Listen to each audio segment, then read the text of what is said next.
Bonjour à toutes, bonjour à tous. Alors on va parler un petit peu du cœur et du rythme cardiaque en général, la base, le minimum qu'il faut savoir dessus, peu importe qui on est, hein, qu'on soit novice, pas novice, il y a un minimum à savoir sur son cœur. Étant donné que c'est le troisième endroit dans ton corps où il y a des neurones, après le cerveau et ton système digestif, il y a deux, trois petites choses qu'il faut quand même connaître.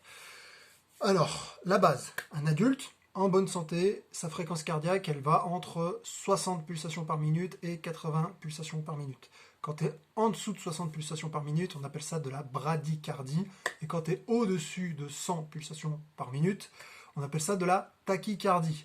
Que ce soit de la tachycardie ou bradycardie, déjà, promis, c'est les seuls mots compliqués de la vidéo que je vais te donner. Si tu es dans un cas ou dans l'autre, tu vas voir le médecin, il te donnera de très bons conseils, il va voir un cardiologue et compagnie, et tu sauras quoi faire. Ça, c'est la base, il faut le savoir. Donc déjà, maintenant, comment tu fais pour prendre ton rythme cardiaque? C'est simple, tu n'as pas besoin de machine compliquée. Alors soit tu utilises via le poignet, soit le cou. En général, les gens, ils ont du mal au poignet. C'est simple, tu as un os là, après, tu mets trois doigts, d'accord? Comme ça, trois doigts après l'os, tu enlèves un os, et tu comptes. Et là, tu sens qu'il y a le pouls. Maintenant, il y en a certains qui ne vont pas y arriver. Donc, il est encore plus simple, tu prends deux doigts, jamais le pouce, index, ok, et t'appuies dans le cou. Et là, ça y est, je prends déjà mon pouls, je le sens battre. Donc tu fais ça, tu comptes le nombre de pulsations pendant 15 secondes. Pourquoi 15 secondes? C'est sur une minute, hein. 15 x 4, ça fait 60 secondes, une minute, c'est pour pas passer une minute à le faire. Pendant 15 secondes, et tu multiplies par 4. Donc si tu as 20 pulsations en 15 secondes, tu multiplies par 4, ça fait 20 x 4, 80 pulsations par minute. Voilà, c'est un truc tout simple, c'est pas compliqué. Donc, et ça te donne ton rythme cardiaque.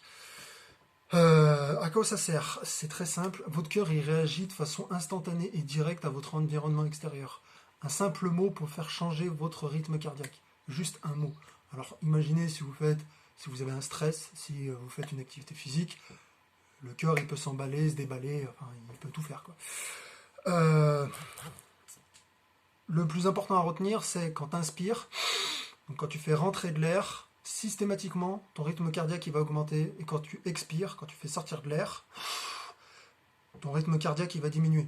Donc c'est aussi pour ça que faire des exercices de respiration type cohérence cardiaque, ça va te permettre de stabiliser ton rythme cardiaque et améliorer ta santé.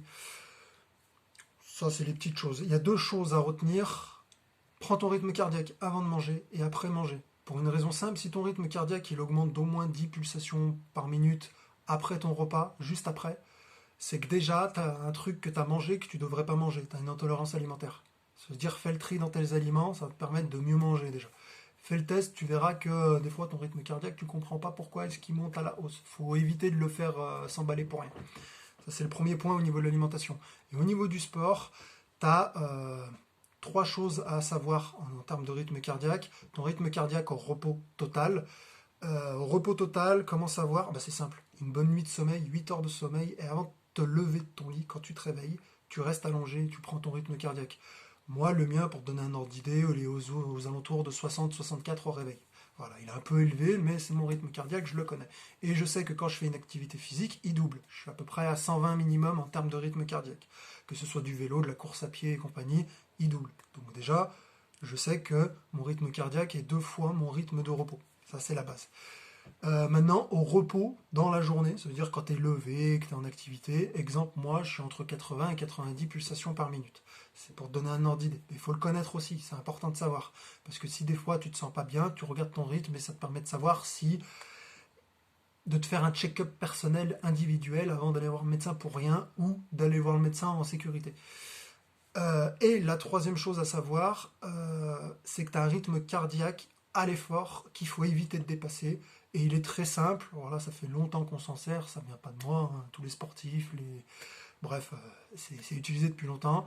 220 moins ton âge. J'ai 31 ans, 220 moins 31, ça fait 189. Quand je fais un effort physique intense, il ne faut pas que mon rythme cardiaque dépasse 189. Donc ça, c'est un bon moyen de savoir si c'est un ressenti corporel ou si c'est un danger pour toi. Après ta séance, quand tu sens ton cœur qui bat à la chamade, c'est surtout important pour les personnes qui ne sont pas habituées à faire du sport. Votre rythme cardiaque, quand vous faites un effort, il doit être entre 120 et justement, ce rythme cardiaque maximal à éviter. Donc si vous n'êtes pas dans cette norme, entre 120 et, par exemple pour moi, 189, soit vous n'êtes pas assez donné pendant votre séance et donc votre séance elle a servi à rien en termes de cardio, soit vous avez trop donné et votre séance elle est trop dure par rapport à ce que votre corps est capable de faire. Donc il faudra diminuer pour éviter tous les accidents et les problèmes de santé. Donc voilà, c'est une petite base. Apprenez à connaître, à savoir prendre votre rythme cardiaque tout seul. Prenez l'habitude de savoir quel est votre rythme cardiaque au repos total, après une nuit de sommeil, au repos quand vous êtes en activité dans la journée, et regardez toujours, après un effort physique, votre rythme cardiaque. Ça vous permet de voir en plus vos améliorations en termes d'activité physique, parce que plus vous allez faire du sport, plus vous allez vous améliorer, et donc votre rythme cardiaque va diminuer pour un même effort. Voilà. J'espère que la vidéo elle a été un petit peu longue. Prenez soin de vous, à la prochaine vidéo, faites le test, et n'hésitez pas à faire des recherches sur le sujet, c'est très important. Votre cœur, n'oubliez pas qu'il a 2 nourritures. La première, c'est le glucose, il se démerde très bien tout seul pour la trouver. Et la deuxième, c'est l'oxygène. Pas d'oxygène, vous mourrez. Nourriture du cerveau. Oxygène, glucose. Bonne fin de journée et à la prochaine vidéo.